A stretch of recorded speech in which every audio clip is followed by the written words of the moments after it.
Start treaty, strategic arms reduction treaty, ये भी 2 बार हुई थी और इसमें भी 2 चीज़ों का रिडक्शन किया गया था। 31 जुलाई 1991 को जो है यूएस प्रेसिडेंट रोनाल्ड रीगन को आप लोग नहीं जानते होंगे और आप लोगों के टाइम पे फिर भी थोड़ी सी जानकारी मिली है। रोनाल्ड रीगन एक एक्टर भी थे यूएस के, जिन्होंने 1983 में अपनी स्टार वार्स के लेवल पे मूवी बनाई थी। आज भी उसकी मूवियाँ और उसके जो नए वर्जन नई मूवीज आते रहते हैं तो उसको आप देख सकते हो। तो वो वहाँ के 1991 के टाइम को प्रेसिडेंट थे। उन्होंने जो है यूएस को कहा कि अपने जितने भी आर्सेनल्स यानी कि शस्त्रागार यानी कि वेपन्स गोडाउन्स जो है उसको कम करो, जैसा कि और संधियों में बात की गई थी। न्यूक्लियर मिसाइल कम किए जाएंगे और जो भी कोल्ड वार की जो भी सिचुएशन है उसको कम करने के लिए हम अपने सभी जितने भी वेपन्स हैं, जितने भी न्यूक्लियर मिसाइल्स हैं, उन सभी का रिडक्शन करेंगे।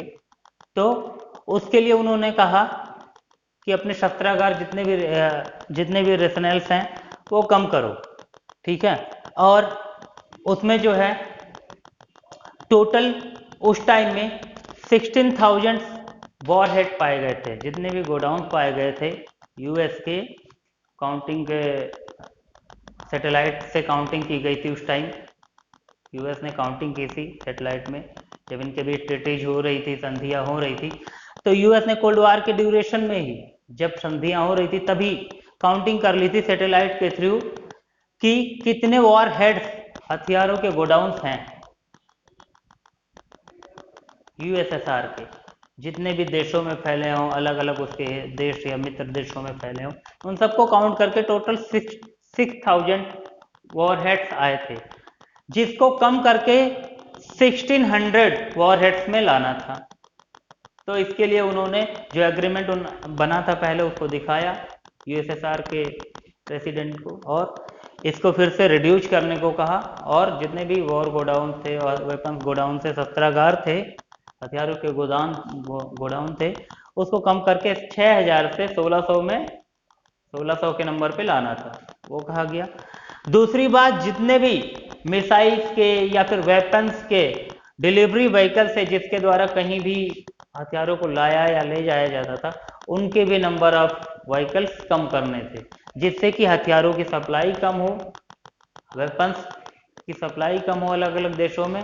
और इस तरीके से जो है स्टार्ट का एग्रीमेंट जो है सक्सेस रहे, जो हमारी स्ट्रेटेजिक आर्म्स रिडक्शन ट्रीटी बनाई गई थी वो सक्सेस रहे, ठीक है।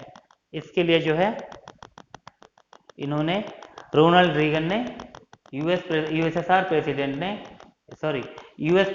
यूएसएसआर प्रेसिडेंट को ये लेटर लिखा और ये बताया कि स्टार्ट के थ्रू 2 चीजें हुई थी, यानी कि शस्त्रागार यानी कि आर्सेनल्स को कम करने के लिए जो मीटिंग हुई, जो बात हुई, वो 31 जुलाई 1991 को हुई।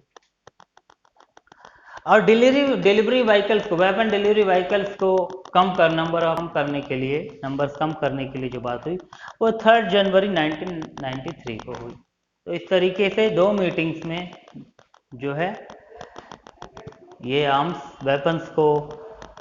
आर्म्स वॉरहेड्स को कम करने के लिए कहा गया। नेक्स्ट आते हैं NPT, nuclear non proliferation treaty, यानी परमाणु अप्रसार संधि। यह संधि 1 जुलाई 1968 को हुई थी। इसके ऑब्जेक्टिव्स में क्या क्या था?